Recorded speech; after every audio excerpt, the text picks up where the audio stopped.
Welcome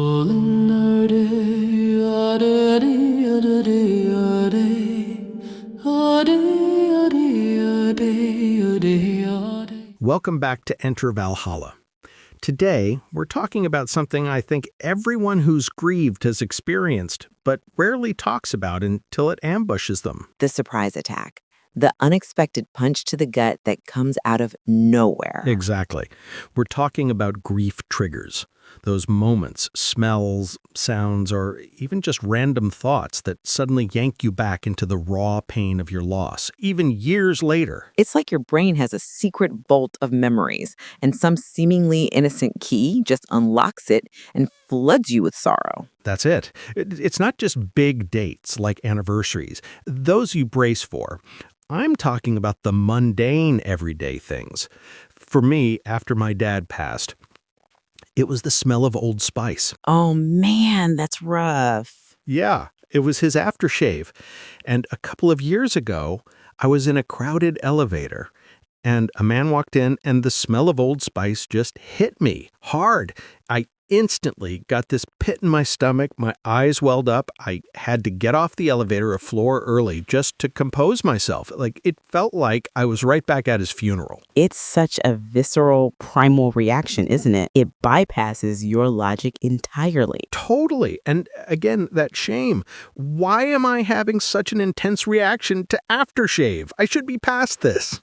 But I started reading up on it, and it turns out grief triggers are a completely normal and very common part of the long-term grieving process. They're basically your brain's way of saying, hey, this reminded me of them.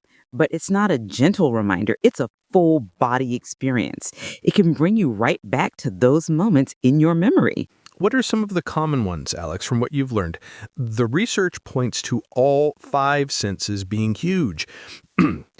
Smell, like my Old Spice, it's one of the strongest memory triggers because it bypasses parts of your brain that process other sensory input.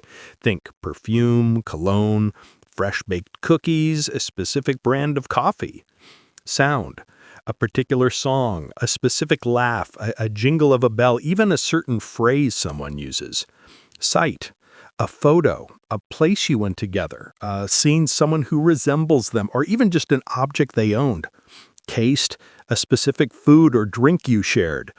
Touch, the texture of a blanket, the feel of a favorite shirt. And then there are situational triggers.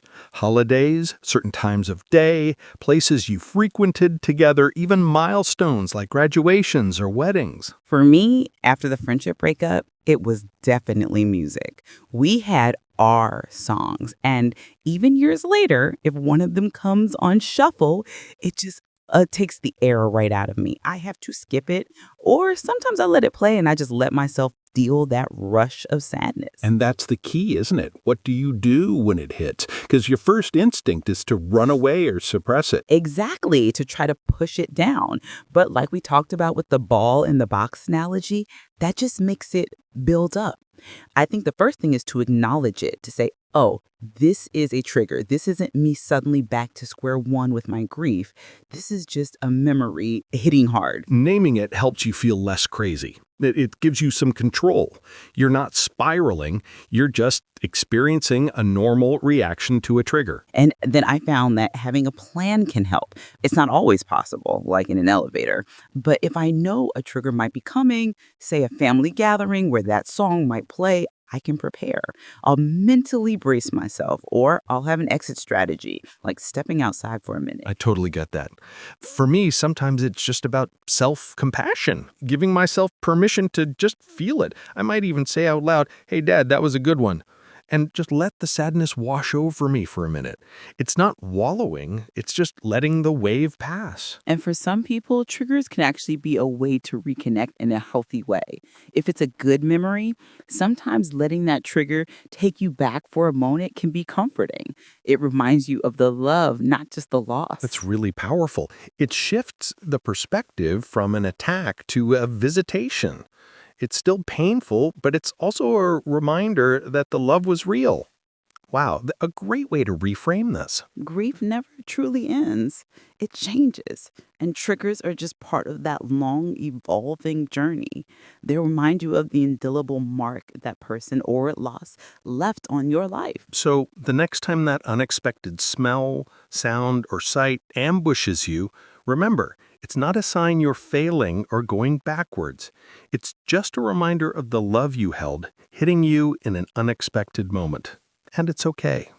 Give yourself grace. Thank you for joining us today on Enter Valhalla. We want to hear from you. What's a surprising grief trigger that has ambushed you? Share your experience in the comments below. Let's create a space where these moments are understood, not just endured.